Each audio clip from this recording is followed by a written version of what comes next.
Hello, and welcome to Tools for Living the Magic of You. I'm Delia Yeager, and I am so glad that you're here.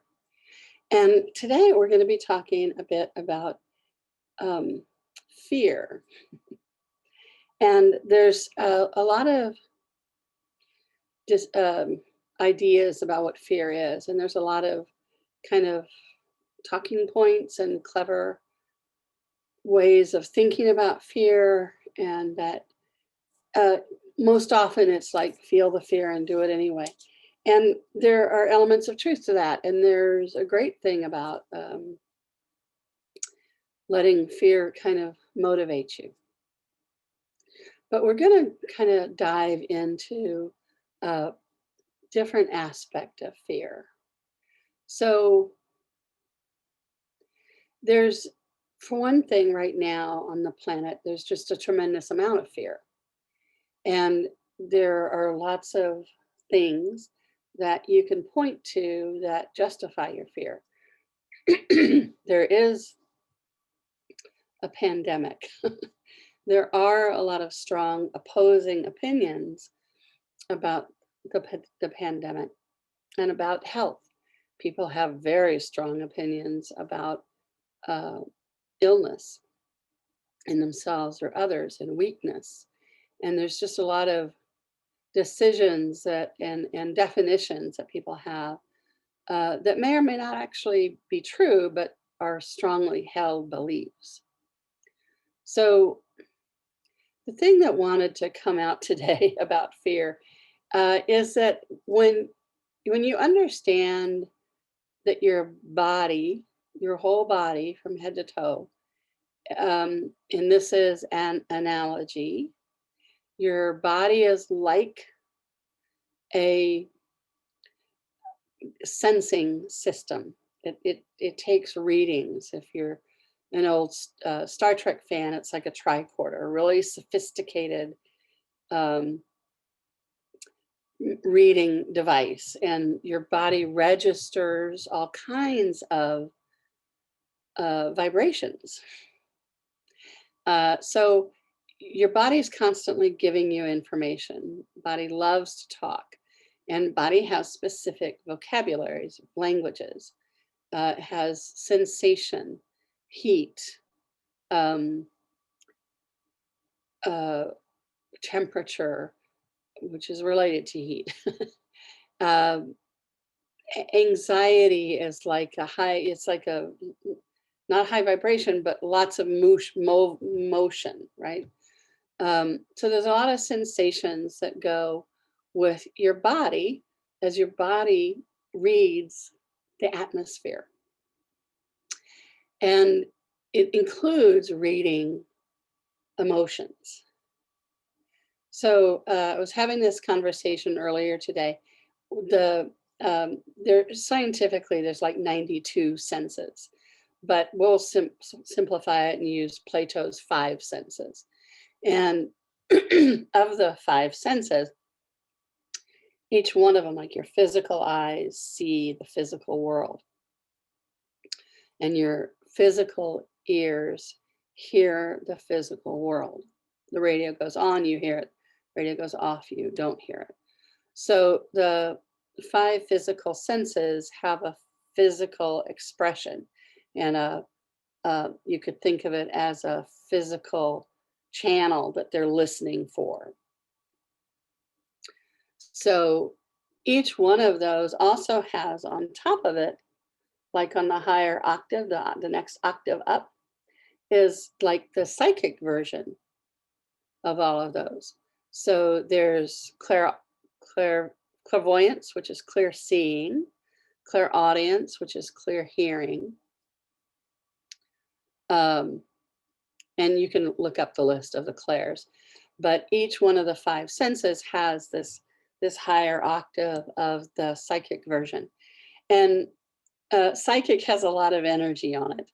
And coming out of the closet as a psychic was one of the most challenging things that I ever did. I had been psychic all my life and have come to be very comfortable with being psychic. even though I don't use the word because it conjures up so much stuff for so many people. And I've moved beyond what even I thought psychic was. So it moved beyond in the sense of I encompass more than that. But all of the five senses have their psychic octave, and all bodies have that psychic octave available. Some bodies are more geared towards certain things than others. Some bodies naturally are clairaudient, and some bodies are naturally clairvoyant, clear-seeing, or kinesthetic, and or even claircognizance, just a knowing without a physical sensation. But even knowing usually is accompanied by a solidity, uh, a sensation that's often called certainty, like in the solar plexus area. So what does all this have to do with fear? So if you live in a world, as you do, that says that um, your range of capacity, this is kind of funky, but I'll do it this way. So this is a lined piece of paper, right? So we live in a world that says your capacity, the five senses, are these five boxes, right? And anything outside of that, you're crazy and or you're wrong. So anything outside of the middle five boxes, I often think of this as the Time Warner version of the world. It's the lowest common denominator of what it means to be a human. So it's cells and atoms and things that can be seen by a camera, that kind of thing. So the general consensus in the societies these days is we're just these five things, this middle area. And if you have any awareness outside of that middle area, you're suspect, right? But the truth is that we're like this whole page. We have all kinds of capacities that don't fit into the boxes of this middle area. And so when you are experiencing and operating in this whole area, but only this part of you is acceptable, that right there sets up a conflict. And it sets up a conflict of, am I going to admit to being who and what I am?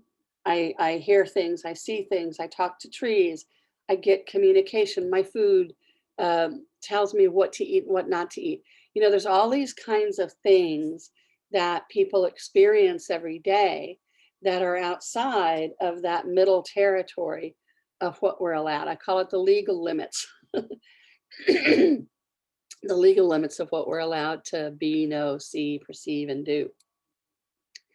And the truth is, we are infinite beings. It's not a religious concept, it's energy. So in third grade, in physical science class, they taught us that energy never dies, it just changes form. So you can have a bird out in nature, and it dies during its normal life cycle, and then it lands in the forest, and the body decomposes, including animals and microbes, animals you can see, and teeny tiny animals, microbes, eating the carcass.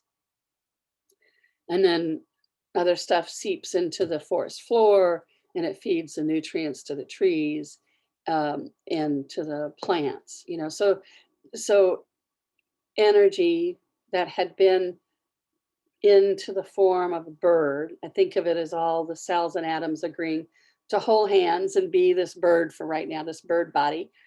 And then when the bird dies, then they stop holding hands, and that energy disperses into all kinds of other um, life forms. And then that energy is off in living in all those other life forms. So everything that you can think of is made of energy underneath the skin, underneath the organs. When you keep getting smaller and smaller, it all boils down to cells and atoms and molecules. Whether it's an oxygen molecule, which you can't see, or a blood molecule, or a molecule in your blood, um, it's all consciousness. Everything has consciousness. Every molecule has consciousness. It has energy. And um, it all floats in the energy field. Like in Star Wars, they talk about the Force. It's the thing that it's the space between all the cells and molecules and atoms. It's the space between that all the cells and molecules and atoms float in and rest in. So that is often referred to as empty space or nothing. But I think of it as no thing. It's not the things part of something. So science has told us that mostly all solid objects are space, the space between the molecules. And they're just agreeing to hold hands in the shape of, wood, and then in the shape of a desk. But it's the space between where all the action is. It's where consciousness is. And it's where we are one with everything. We're not one with everything in the cells and the molecules. We're not one with everyone based on stories. We're one with everyone based on what's underneath, behind, beyond the stories. So, pardon me, what's all this have to do with fear? Well, if you're going through life and you're being in this middle area, but you're living all over the place because you're a living being, you're a walking miracle, you're an infinite being with a body, then you're going to be aware, you already are, I can tell, aware of all kinds of information from around you that the Time Warner version of you says you can't know that. And so if you're aware of a lot of fear and anxiety, and then you look at your life and say, well, what's wrong?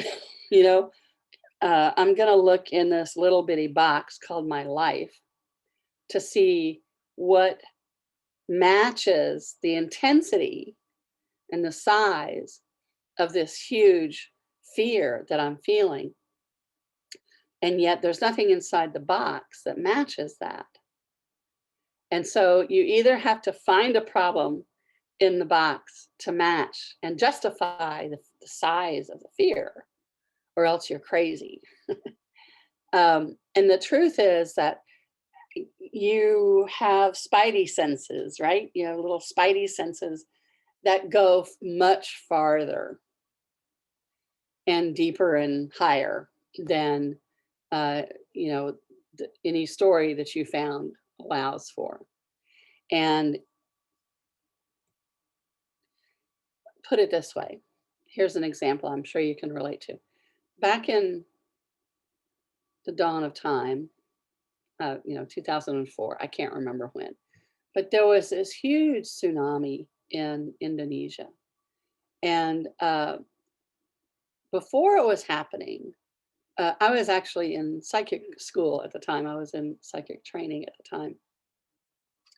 And about the week before it happened, there was just a lot of crunchiness, is like, irritation, agitation, anticipation, and nothing to see to justify it. And then that Sunday, uh, when we were having our class, uh, by then we all knew that the tsunami had happened and had heard stories, and they were, it was brand new, it was just fresh. So we didn't know all the details, but everybody was like, oh my God, because, so many people died in that tsunami.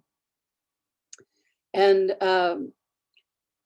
as we were all talking about it, the teachers are saying, well, you're psychic, you're aware of energy. Energy doesn't have limits like time and space. Like um, the limit of your physical eyesight is you can only see as far as you can see, based on the curvature of the earth. Are you indoors, are you outdoors? But there are physical limitations to what you can see. You can't see through concrete. You can't see through sheetrock. There's physical limits to the physical capacity of sight. But there are no such limits to your psychic abilities. You can see things that your body can't see, and you can hear things that your body can't hear. And even if you're not seeing or hearing, you'll get the vibration, the turbulence. What do they call it in the Star Trek? Um, I can't remember, but you can feel it in the force field, right? You can be aware that something has happened. And because it's very intense, um, you can tell that it's something big. So that was a really memorable day, because as we sat discussing so many people dying at once, we had the conversation about how when you're an infinite being with a body, you may decide, for one thing, you're operating on a different plane. And uh, an infinite being has a different reality than a body personality does. And the body personality may not have a belief. It may shut itself off from being an infinite being. And there's certainly so much in on the planet, in every culture right now, to separate us from our beingness. We're just a body, or we're just what a scientific tool can measure. There's just a lot of limits to supposedly what we are. So it's a hard concept to kind of wrap your hands around, the idea that when something like the tsunami happens, there's like a infinite being agreement that okay, we're all going to go down, we're all going to take bodies, we're all going to go into earth at the same time. And then if a course correction is required for humanity, then something big will take us all out at once, kind of thing.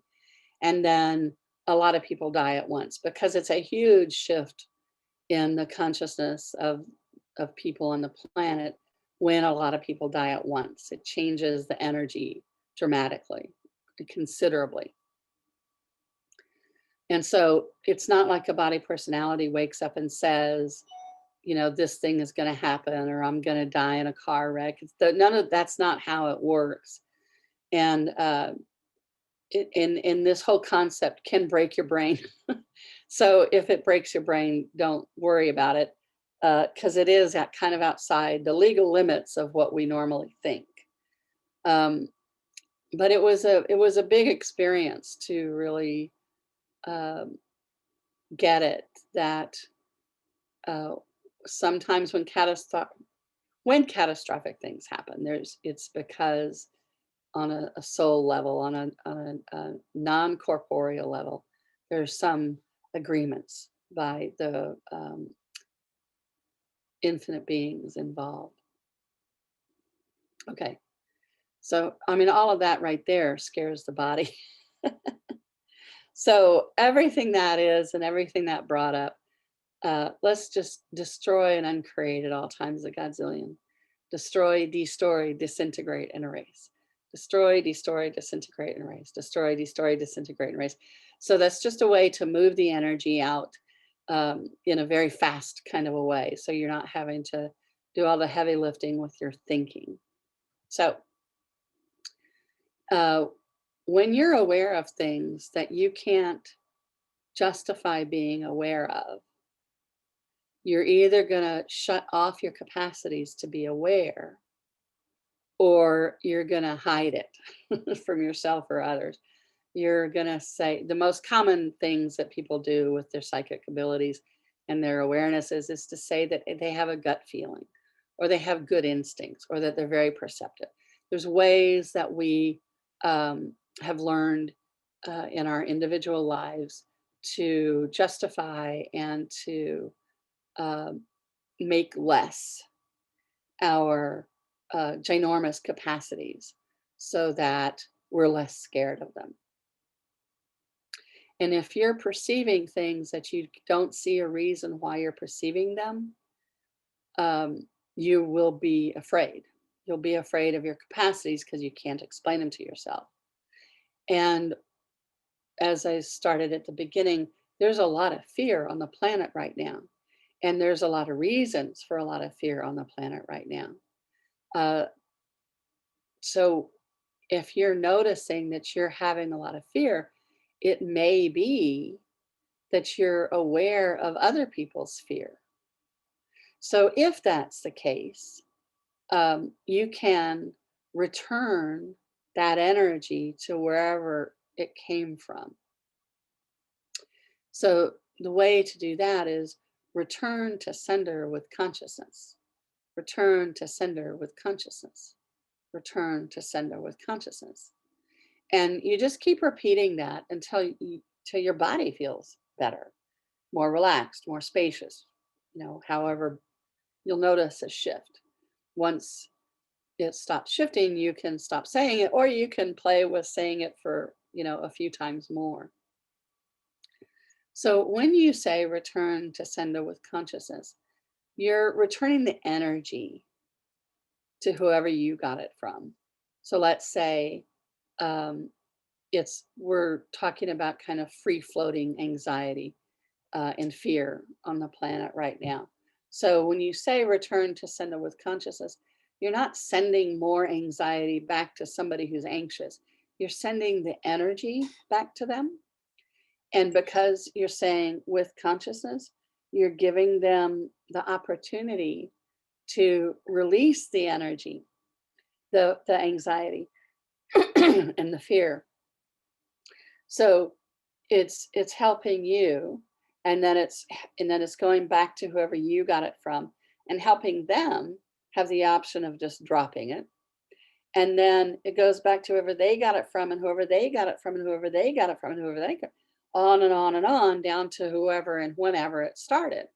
With consciousness means that every place that ever has had that energy, that in the lineage of how you have it, you're offering um, a chance to change that fear, anxiety back into energy, because energy doesn't have a charge one way or the other.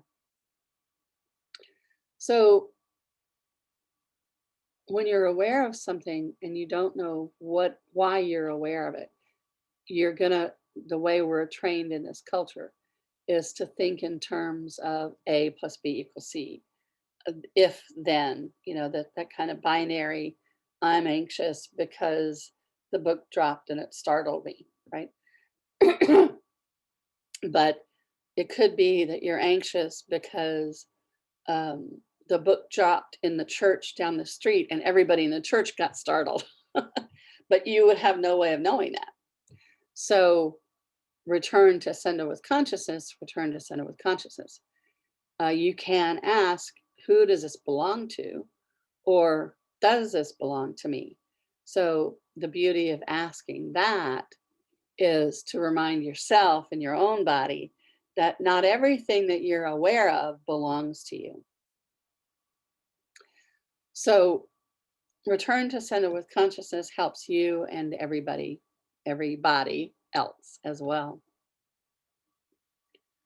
The other thing about fear is that it it has useful information for you. So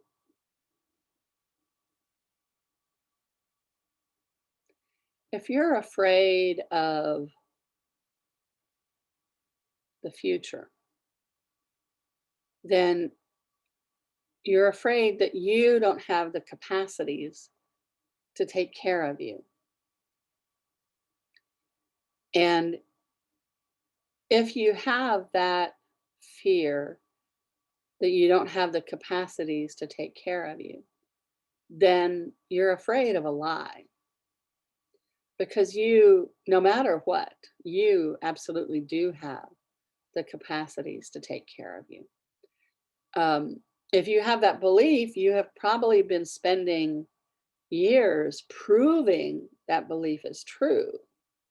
So you probably have like a rap sheet of times and examples that you did not take care of yourself.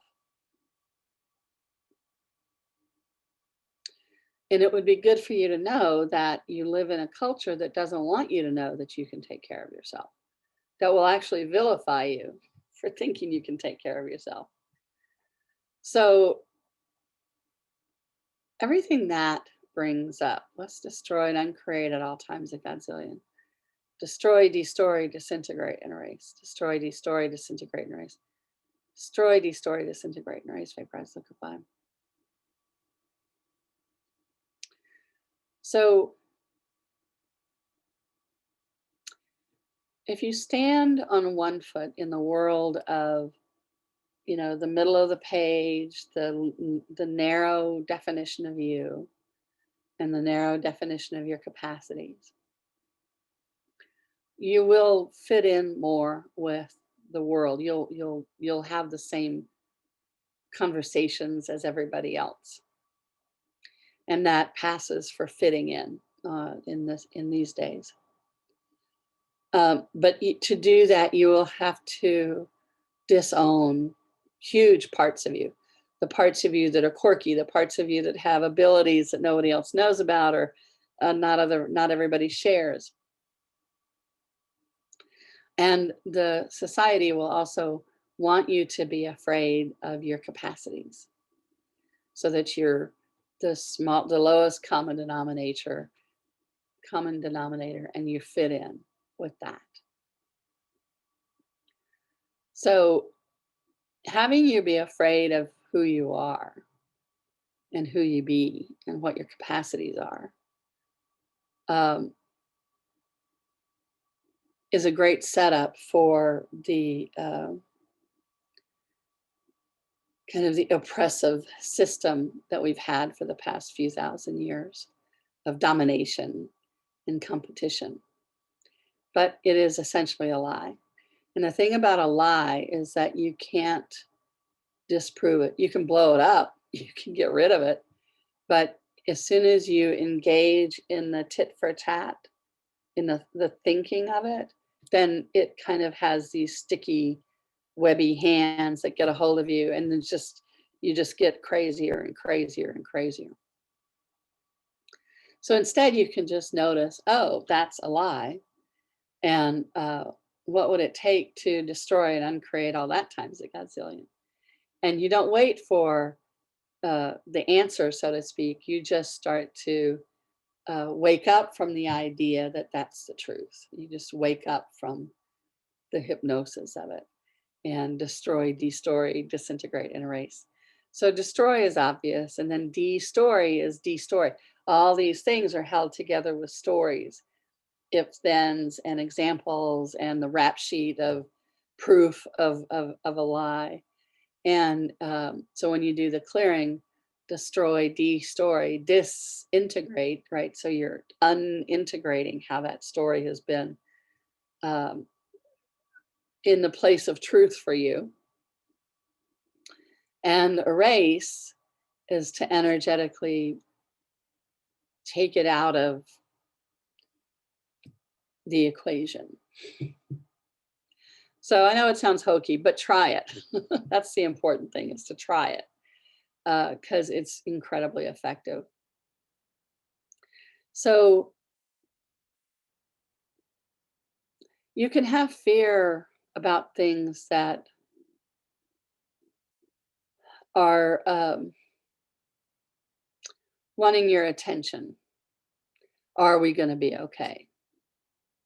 And if you skip over the how and go straight to the determination of, yes, we're going to be okay. I don't know how, I only know that.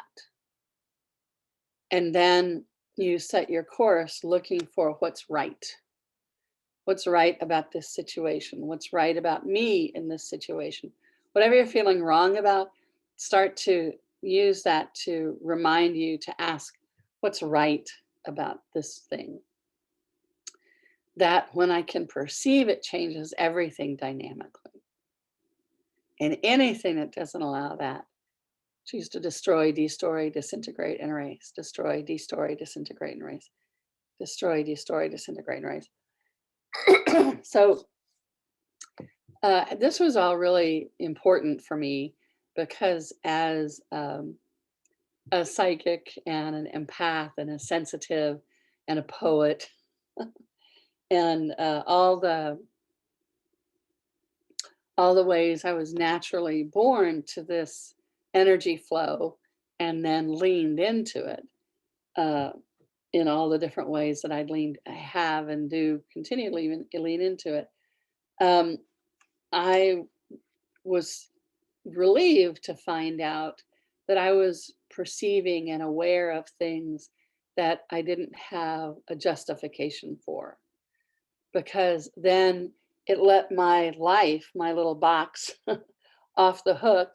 I didn't need to start and didn't need to continue to look for what's wrong in my life. And there was not going to be anything in my life that was as wrong as this energy, this fear energy was. Because it was the fear of,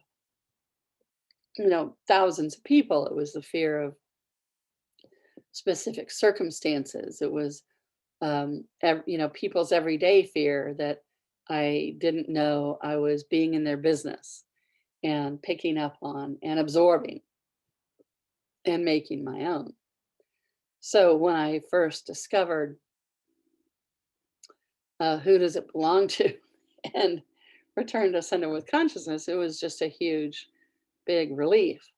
When I was in psychic training, um, I started to understand that uh, something that I knew for some time, but I couldn't explain, which is that there's a finite number of emotions and there's an infinite variety of intensities and expressions of those emotions.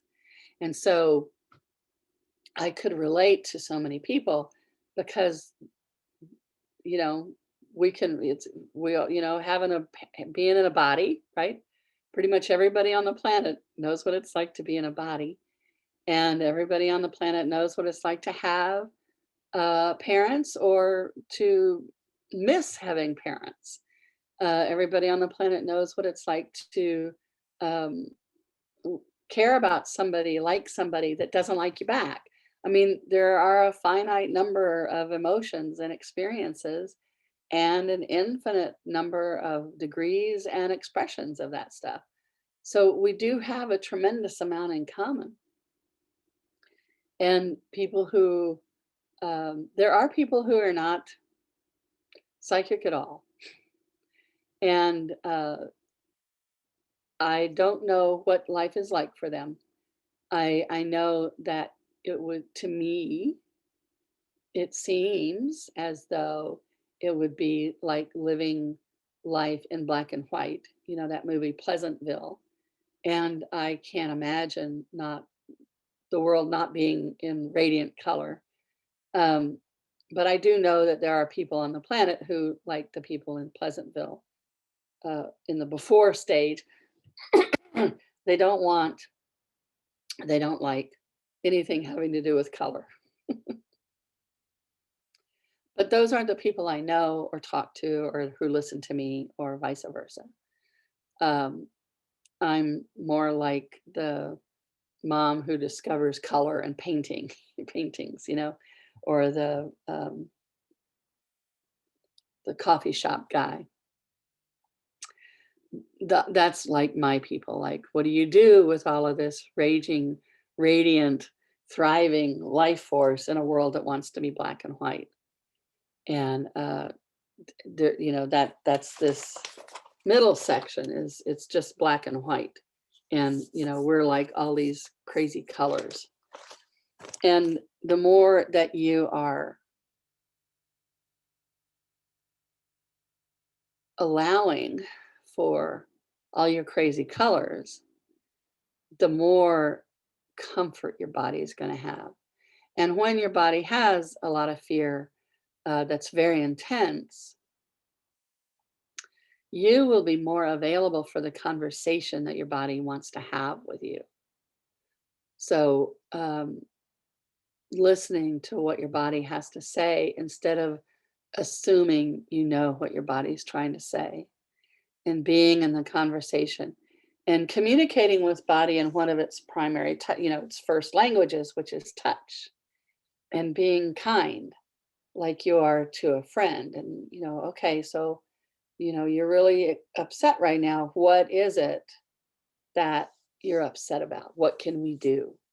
And that kind of being in it together.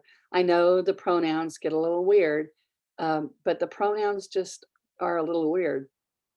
So, being able to be more compassionate with yourself and kind to you instead of just assuming that there's something wrong with you makes a huge difference. So, today we've talked about fear as the fear that's kind of roaming and going everywhere, and um, starting to return to center with consciousness and not taking in on so much for yourself.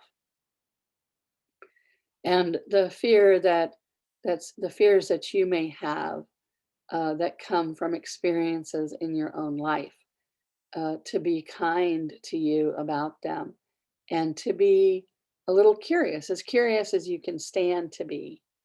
Um, every time anything happens, we we have been trained to make conclusions, decisions, assumptions about the way we are, about the way somebody else is, about the way the world is, about the way life is. And those conclusions, decisions, assumptions are often wrong. They may have a little grain of truth to them, but they in generally tend to be wrong. So the more that you can um, be curious, well, like maybe not, right? So that time in seventh grade when the redhead was the one that mortified you in front of everybody in the lunchroom, right? And then you made a decision that you can never trust a redhead. Well, maybe that doesn't serve you 30 years later or 20 years later. Maybe that's a conclusion that is not in your best interest anymore. And so when you're meeting that potential investor who has red hair, you and your shackles go up, you might want to say, well, I know I made this conclusion, decision, assumption not to trust anybody with red hair, but maybe that's not in my best interest right now. And, you know, what would it take to destroy, destory, disintegrate, and erase whatever that energy is, and just see what happens, right? All right. So this has been an interesting conversation about fear and a different take on what it is and what to do about it. And we will talk about fear more in the future. But for the present time, the more you can just be on your side and experiment with what that means and how you would do that, and be kind to you. And when you have an intensity like a big fear that does not, there's no car on your foot, there's no saber-toothed tiger in front of you, and yet you have this huge fear.